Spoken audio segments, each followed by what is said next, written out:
Camera ഹോളിക്കായിട്ടുള്ള എല്ലാവർക്കും വേണ്ടിയിട്ട് നമ്മൾ ഇന്ന് ഇൻട്രൊഡ്യൂസ് ചെയ്യുന്ന ക്യാമറ എന്ന് വെച്ചിട്ടുണ്ടെങ്കിൽ കേരളത്തിലെ വെഡ്ഡിംഗ് ഇൻഡസ്ട്രീനെ മൊത്തത്തിൽ മാറ്റിമറിച്ചൊരു തരംഗം സൃഷ്ടിച്ച ഒരാളായിട്ടാണ് സോണീൻ്റെ A7M3. M4 നമുക്ക് ഇങ്ങനെ അടിക്കാനായിട്ടൊന്നും പറ്റത്തില്ല, കുറച്ച് പേടിയുണ്ടാകും. പക്ഷേ M3 നമുക്ക് അത്യാവശ്യം ധൈര്യത്തോടെ അടിക്കാൻ പറ്റും. കാരണം M4ൻ്റെ അത്ര റിലയബിലിറ്റിയുടെ പ്രശ്നമോ അല്ലെന്നുണ്ടെങ്കിൽ ഷട്ടർ ഒരുക്കി പോകുന്ന പ്രശ്നമൊന്നും നമ്മുടെ M3ക്ക് ഇല്ലെന്നാണ് പറയുന്നത്. 24 mega pixel full frame sensor വെച്ചിട്ട് ഈ ഒരു ബോഡിയും വെച്ചിട്ട് ഇതിനകത്തേക്ക് കുത്തി നിറച്ചിരിക്കുന്ന ഫീച്ചർ എന്ന് പറഞ്ഞിട്ടുണ്ടെങ്കിൽ അടിപൊളിയാണ്.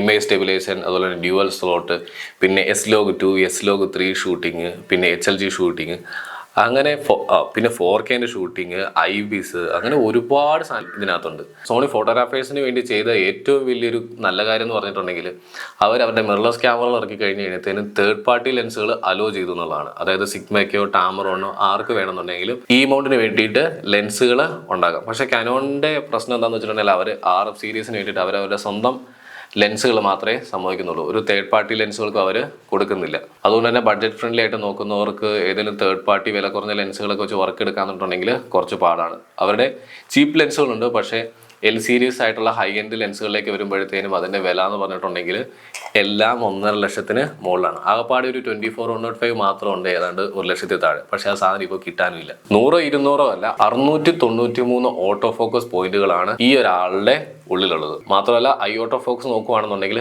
425 ഓട്ടോ ഫോക്കസ് പോയിന്റും ഇതിനകത്തുണ്ട്. കാനോണിന്റെ 5Dയും 1DX ഒക്കെ കളം നിറഞ്ഞു നിന്നുകൊണ്ടിരുന്ന സമയത്ത് ഇവൻ തള്ളിക്കയറിയ പോകുന്നത് ഈ ഓട്ടോ ഫോക്കസിന്റെ പേര് തന്നെയാണ്. കാരണം കാനോണിന്റെ ഒക്കെ 40-50 ഓട്ടോ ഫോക്കസിന്റെ സമയത്ത് ഈ 500-600 ഓട്ടോ ഫോക്കസ് കൊണ്ട് വരിക എന്നുണ്ടെങ്കിൽ അത് വലിയൊരു ഗെയിം ചേഞ്ചർ ആയിരുന്നു. മാത്രമല്ല മിറർലെസ് എന്ന് പറയുന്ന ഒരു പുതിയ സിസ്റ്റം ഇൻട്രൊഡ്യൂസ് ചെയ്ത് കഴിഞ്ഞത്തേനും അതിൻ്റെതായിട്ടുള്ള ഒരു ബെനിഫിറ്റും ഈ M3ക്ക് കിട്ടി. ഇതിൽ നമുക്ക് 4Kയിൽ ഷൂട്ട് ചെയ്യാൻ പറ്റും. 4Kയിൽ നമുക്ക് 30 FPS ഷൂട്ട് ചെയ്യാം. അതുപോലെ തന്നെ 1080p-ലാണെന്നുണ്ടെങ്കിൽ 120 FPS നമുക്ക് ഷൂട്ട് ചെയ്ത് കിട്ടും. അത് മാത്രമല്ല ഒരു നെക്സ്റ്റ് ലെവൽ ഗ്രേഡിങ്ങിലേക്കൊക്കെ നോക്കുന്നവർക്ക് വേണ്ടിയിട്ട് ഇതിനകത്ത് S-Log2 ഉണ്ട്, അതുപോലെ തന്നെ S-Log3 ഉണ്ട്, അതുപോലെ തന്നെ HLG ഫോർമാറ്റിൽ നമുക്ക് ഷൂട്ട് ചെയ്ത് ഗ്രേഡ് ചെയ്ത് നെക്സ്റ്റ് ലെവൽ ഔട്ട് കൊടുക്കാനായിട്ട് പറ്റും. പിന്നെ ഇതിനകത്തുള്ളത് 3 ഇഞ്ചിൻ്റെ ഒരു ഡിസ്പ്ലേ ആണ്. ഇത് നീറ്റായിട്ടുള്ള ഡിസ്പ്ലേ ആണെന്ന് ചോദിച്ചിട്ടുണ്ടെങ്കിൽ കുഴപ്പമില്ല. പക്ഷേ ഇത് നമുക്ക് ഫുള്ളി ആർട്ടിക്കുലേറ്റിംഗ് അല്ല, നമുക്ക് ഇങ്ങോട്ടേക്ക് ഫ്ലിപ്പ് അടിക്കാനൊന്നും പറ്റത്തില്ല. മാത്രമല്ല ഇത് ടച്ച് സ്ക്രീൻ ആണെന്ന് വെച്ചിട്ടുണ്ടെങ്കിൽ അല്ലെന്നേ എല്ലാം ഒന്നും ടച്ചൊന്നും ഇതിനകത്ത് കിട്ടത്തില്ല. അതെനിക്ക്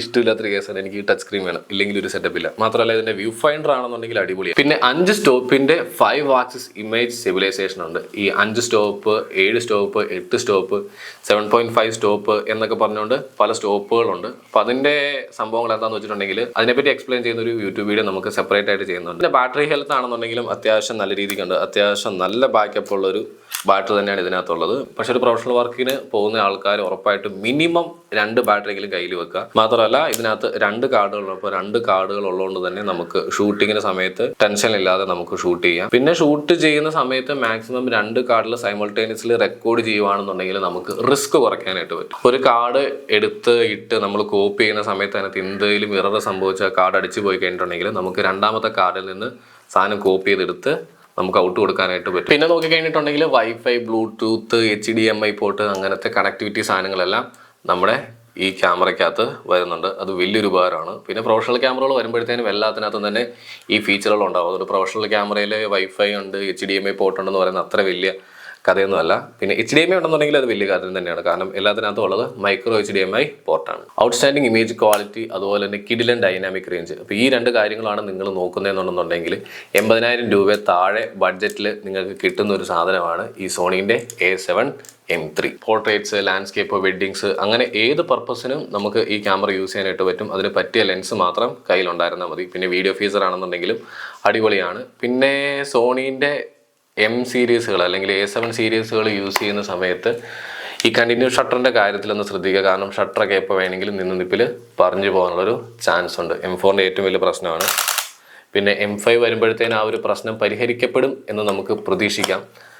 പിന്നെ വേറൊരു കാര്യം ശ്രദ്ധിക്കേണ്ടതെന്ന് വെച്ചിട്ടുണ്ടെങ്കിൽ ഇത് ഫുൾ ഫ്രെയിം ബിഗിനർ ക്യാമറയായിട്ടാണ് സോണി ഇതിനെ കണക്കാക്കുന്നത്. അവർ പറയുന്നത് അവരുടെ R സീരീസ്, S സീരീസിലുള്ള ക്യാമറകളൊക്കെയാണ് കുറച്ചുകൂടെ പ്രൊഫഷണൽ വർക്കിന് അല്ലെങ്കിൽ ഒരു കുറച്ചുകൂടെ വർക്ക് ഹോളിങ്, നമുക്കൊരു ഹാർഡ് കോർ യൂസിന് പറ്റുന്ന ക്യാമറകൾ R സീരീസും S സീരീസും ഒക്കെ ആണെന്നാണ്, അത് A9 സീരീസുകളൊക്കെയാണെന്നാണ് അവർ പറയുന്നത്. പക്ഷേ 2 ലക്ഷം രൂപയ്ക്ക് അല്ലെങ്കിൽ 1.5 ലക്ഷം രൂപയ്ക്ക് മേടിക്കുന്ന ഒരു സാധനത്തിൻ്റെ ഷട്ടർ പൊട്ടിപ്പോകുന്നു എന്ന് പറയുന്നത് അതൊരു വലിയ ഡ്രോബാക്ക് തന്നെയാണ്. അപ്പോൾ നിങ്ങൾ റിസ്ക് എടുക്കാൻ പറ്റുന്നു എന്നുണ്ടെന്നുണ്ടെങ്കിൽ വേണ്ട, വെറുതെ മനസ്സ് മണിപ്പിക്കേണ്ട. അപ്പോൾ എങ്ങനെയൊക്കെ നോക്കിയാലും വാല്യൂ ഫോർ മണി ആയിട്ടുള്ള ക്യാമറയാണ് സോണീൻ്റെ A7M3. അപ്പോൾ ഈ ഒരു സാധനം കറൻ്റ്ലി നമ്മുടെ കയ്യിലുണ്ട്. അപ്പോൾ ഈ ഒരു സാധനം നിങ്ങൾക്ക് വേണമെന്നുണ്ടെങ്കിൽ ജസ്റ്റ് നമ്മളെ ഒന്ന് കോൺടാക്ട് ചെയ്താൽ മതി.